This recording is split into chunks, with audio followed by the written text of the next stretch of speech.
Assalamualaikum warahmatullahi wabarakatuh.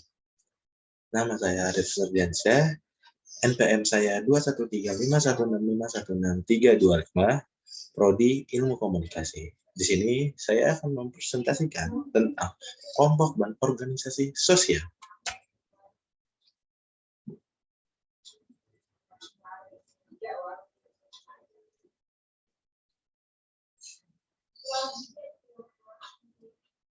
Nah, pada slide pertama, di sini saya akan menjelaskan definisi kelompok dan organisasi sosial. Yang pertama, kelompok sosial adalah orang atau lebih yang memiliki kesamaan identitas dan berinteraksi satu sama lain secara terstruktur untuk mencapai tujuan bersama. Yang kedua, menurut J. Macionis, kelompok sosial adalah dua orang atau lebih yang memiliki kesamaan identitas dan berinteraksi satu sama lain. Yang ketiga, ada organisasi sosial adalah sekumpulan orang-orang yang jelas atau masyarakat yang mempunyai satu tujuan sehingga bisa membentuk lembaga sosial atau organisasi dengan tidak melanggar peraturan-peraturan yang ada di negara tersebut, baik yang berbadan hukum maupun yang tidak berbadan hukum. Oke, next slide. Di sini saya akan menjelaskan jenis kelompok sosial, yaitu dibagi menjadi dua, ada kelompok primer dan kelompok sekunder.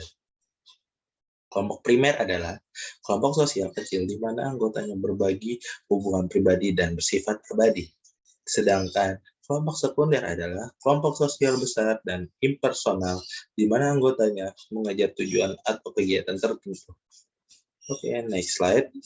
Saya akan menjelaskan tentang kelompok dalam dan kelompok luar atau group in atau group out.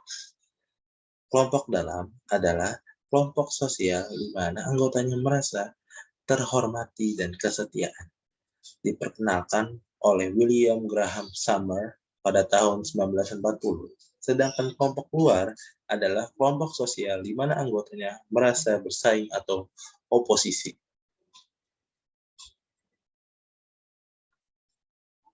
Oke, next slide. Kelompok acuan atau reference group. Kelompok acuan adalah seorang individu atau sekelompok orang yang secara nyata mempengaruhi perilaku seseorang.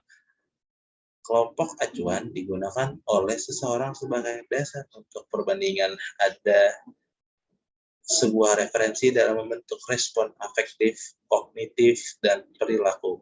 Contohnya, seseorang yang tidak diterima menjadi anggota TNI, padahal itu merupakan cita-citanya. Kemudian, dia bertingkah laku layaknya seorang anggota TNI.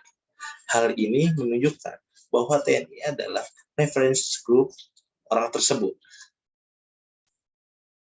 Next. Di sini saya akan menjelaskan ada dua organisasi, yaitu ada organisasi formal dan informal. Yang pertama, organisasi formal adalah kelompok sosial sekunder yang diorganisasikan untuk mencapai tujuan secara efisien.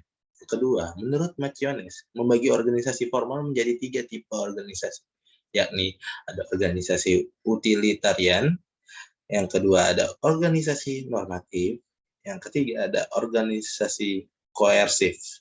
Semua organisasi formal berjalan dipengaruhi oleh lingkungan organisasial, meliputi teknologi, tren politik, dan ekonomi, masalah yang sedang berlangsung, dan organisasi lain. Organisasi informal.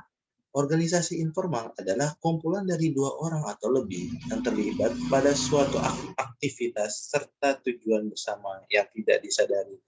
Contohnya, arisan keluarga, belajar bersama, dan lain-lainnya.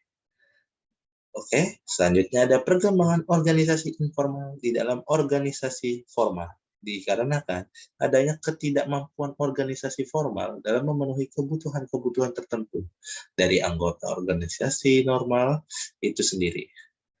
Seperti yang dikatakan Max Weber, yaitu Berkembangnya organisasi informal ini karena struktur formal tidak dapat memberikan pemenuhan kebutuhan para anggotanya dan juga kebutuhan organisasi formal itu sendiri. Keduanya yaitu organisasi formal dan organisasi informal memiliki persamaan dan perbedaan dalam hal tujuannya, mekanisme kontrol, karakteristik, dan sebagainya. Selanjutnya ada penyebab kemunculan organisasi informal. Di sini ada 3, yaitu yang pertama adalah salah satu hakikat manusia adalah memenuhi kebutuhan untuk berafilisasi dan bersosialisasi dengan orang-orang luar terutama yang ada di sekitarnya. Yang kedua, organisasi informal menjadi tempat untuk mengakomodasikan kebutuhan-kebutuhan yang tidak tersalurkan dalam organisasi formal.